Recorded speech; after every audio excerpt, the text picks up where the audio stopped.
Where they get this man from? Where they get this man from? Who be this?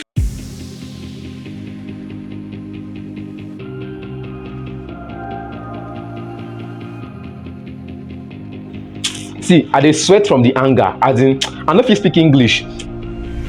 Now, welcome to the Mano Sports Show. I'm your host, and you know I'm not a ghost. I'm Neomano Nonsu, and I have a lot of complaints because my first day I was thinking against Chelsea I could get a draw and come on live and shout and celebrate the win and join you guys.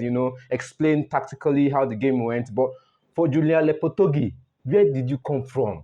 Moyes was doing a good job at West Ham, and all of a sudden they had to terminate his contract, and now he's gone. They brought in a failure from Real Madrid, a failure from Sevilla to take over a side that just recently won a trophy. And all of a sudden, you're bringing in this man that has tactically no intelligence and he's making a whole lot of changes to the first team. I don't understand where it's coming from. I don't understand where the idea is coming from because you can't come into a Premier League team and change the whole setup. You're bringing in a Rodriguez, Exola. These are good players in their right. I give them their respect. They are good players in their right. But playing against the Chelsea side, you don't play a three-man flat defensive line with a defensive midfielder in the mix. You don't play a cautious defensive midfield.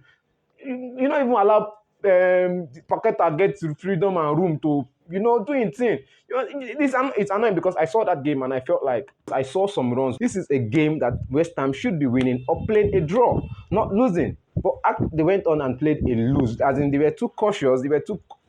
I don't know. They didn't really go out to take risks. Look at Paqueta making safe passes. Rodriguez making safe passes. Sola came into the second half making safe passes as well. We are a West Ham side. We don't make safe passes. We play our game. We play to our strengths. We create chances. Kudus was just dribbling. Look at where he dribbled against Kure. Come on, he had the best of the Chelsea defense on their toes. And all game, he didn't create one credible chance. That you making Jackson look like a world-class player. Jackson is not getting 2 goals and an assist. Caicedo creating 2 assists. These are players that they play with defensive mind. Yeah, they are coming into your final third, making a final pass. And I keep asking myself, what was West Ham thinking when they went on to get Lopetegui? You could have at least brought Pellegrini back. You could have at least brought any of the Neville brothers. At least we know they are failures, but they won trophies with Man United. They could bring in that intelligence into the side. You could have at least gone out of your way to get Ole Gunnar Solskjaer in. He's an attacking. You play West Ham football where you play an attacking football, not a defensive-minded football kind of thing. We play attack. And against Chelsea, we're just playing flat midfield game with all the signings you brought in. Somerville, I they come for you. You made me very, very angry today. What was that you were doing on the field? Your starting lineup has to come with an Michael Antonio. If there's no Antonio available, you have to go with a Fulcrum. You play the game without a striker and Bowen up front. It's tough. It's tough because these 2 players, Bowen and Mohamed Kudus, big shout outs to them. They always play together up front. But in this game, I dey sweat from the anger. As in, I know if you speak English.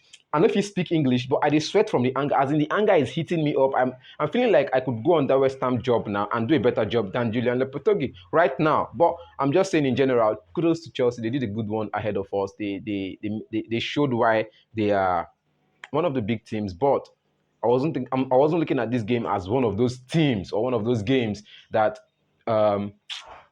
you know what I mean now. I can't just come here and be speaking all English and all of that. You understand you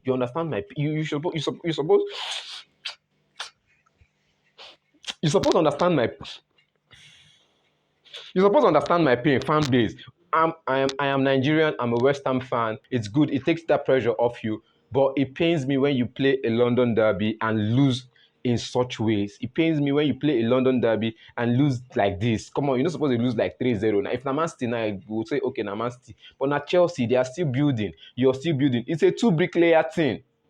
Now two bricklayer where they build. Now highest they call them for sites and accounting. Onyerucha Agoma. But at the beginning of the season, you're losing 3-0 to Chelsea. What do you expect in the second leg and what do you expect? But all the same, I'm just hoping that this season progresses to be a very good season for all West Ham fans and all football lovers. It's the Manual Sports Show. I'm welcoming you with this heartbreaking analysis for me because I was hoping I could start my channel with a win against Chelsea and come here, make some noise, do some analysis, go onto the streets and ask questions. But now with my heart broken into 1,000 pieces, I can't do that. I just have to sit in my house